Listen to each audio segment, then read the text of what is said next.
સુરતમાં વધુ એક ધારાસભ્યએ તંત્ર સામે પસ્તાળ પાડી છે, ત્યારે સુરત પૂર્વ વિધાનસભાના ધારાસભ્યએ પ્રાથમિક સુવિધાઓના અભાવે કોટ વિસ્તારમાંથી હિજરત વધી હોવાનો ઉલ્લેખ કર્યો હતો.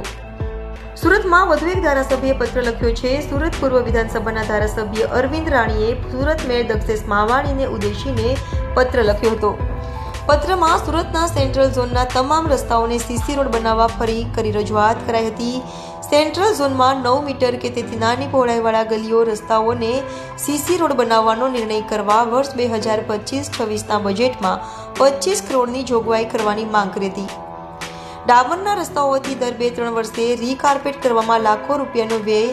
દર વરસાદમાં રસ્તાઓ તૂટી જાય છે, ખાડા પડી જાય છે, વારંવાર રિપેર કરવા પડે અને રસ્તાની ઊંચાઈ વધવા માંડે છે.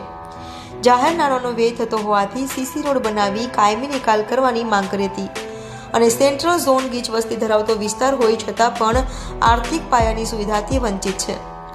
સેન્ટ્રલ ઝોનના વિકાસનો કોઈ મોટા કામો થયા નથી. સેન્ટ્રલ ઝોનના લોકોના વેરાના નાણાંનો શહેરના અન્ય ઝોનના વિકાસના કામોમાં કરોડો રૂપિયાનો ખર્ચ થાય છે. સેન્ટ્રલ ઝોનમાં સુવિધાઓનો અભાવ છે. ખાડાવાળા રસ્તાના લીધે પરિવારો ઝોન છોડીને અન્ય ઝોનમાં હિજરત થઈ રહ્યા છે. સ્વચ્છતામાં પ્રથમ ઇન્દોર શહેરમાં 100% વિસ્તારમાં રસ્તાઓ સીસી રોડના છે, તો સુરત શહેરને પણ જ્યારે પ્રથમ ક્રમ મળ્યો છે ત્યારે સેન્ટ્રલ ઝોનમાં સીસી રોડ બનાવવાની માંગ કરી હતી.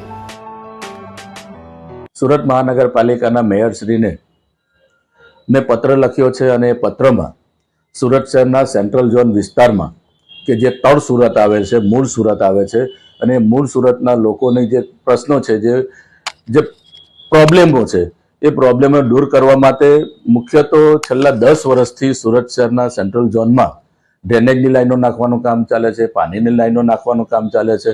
મેટ્રોની કામગીરીને લીધે અંડરગ્રાઉન્ડ મેટ્રો આવવાને કારણે એનું ખોદકામ ચાલે છે. છેલ્લા 10 વર્ષથી અલગ અલગ પ્રકારના ખોદકામથી લોકો ત્રાસી ગયા છે. લોકો હિજરત કરી જાય છે, પોતાના પરિવાર સાથે અન્ય વિસ્તારમાં રહેવા ચાલ્યા જાય છે. તો આ પરિણામ, આ જે પ્રશ્ન છે એ પ્રશ્નનો નિકાલ આવે એટલા માટે સ્થાનિક લોકોની જે રજૂઆત છે કે સુરત શહેરના સેન્ટ્રલ ઝોનના રસ્તાઓ સીસી રોડમાં કન્વર્ટ કરવામાં આવે.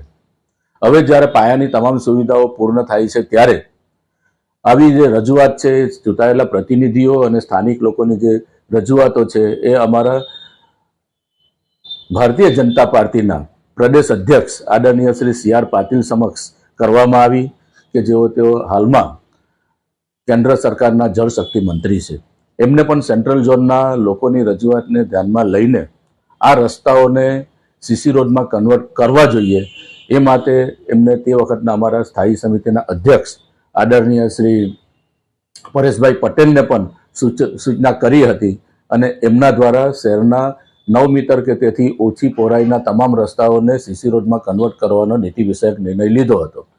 હવે જ્યારે આ રસ્તાઓ બની રહેલા છે, આવનારા 25-30 વર્ષ સુધી આવા પ્રશ્નો નહીં આવે એટલા માટે સુરત શહેરના બાકીના જે રસ્તાઓ છે, સુરત શહેરના અન્ય સેન્ટ્રલ ઝોનના જે રસ્તાઓ છે એને પણ સીસી રોડમાં કન્વર્ટ કરવા માટે મેં રજૂઆત કરવા માટે અને હાલમાં જ્યારે બજેટ બની રહ્યું છે ત્યારે સેન્ટ્રલ ઝોન માટે 25 કરોડ રૂપિયા આ સીસી રોડ માટે રાખવામાં આવે, ફાળવવામાં આવે એવી રજૂઆત કરી છે. આ રજૂઆત એટલા માટે કરી છે કે સેન્ટ્રલ ઝોનમાં લોકો ટેક્સ ભરે છે, વેરો ભરે છે, પરંતુ એ વેરાનો જે કંઈક લાભ છે એ અન્ય ઝોનમાં થાય છે કારણ કે અહીંયા વિકાસના એટલા કામોની ક્ષમતા નથી.